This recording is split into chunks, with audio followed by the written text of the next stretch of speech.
10, 11, and last row ay row number 12. Ayan po, sila po. Ang row number 12, paki-shake po.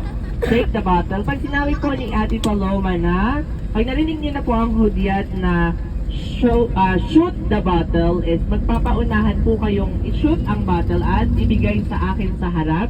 At kung sino po ang mauunang team, siya po ang magkakaroon ng 1 point. Pero bawal pong ibato ang mga bote po. Okay? So sige po, shoot the bottle. Paki-shoot na po. So ipapasa-pasa nyo po yan papunta sa harap. So shoot the bottle. Easy.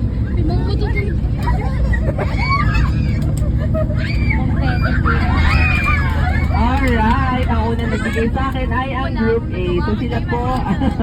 Bagal. Pero sample pa lang po yun.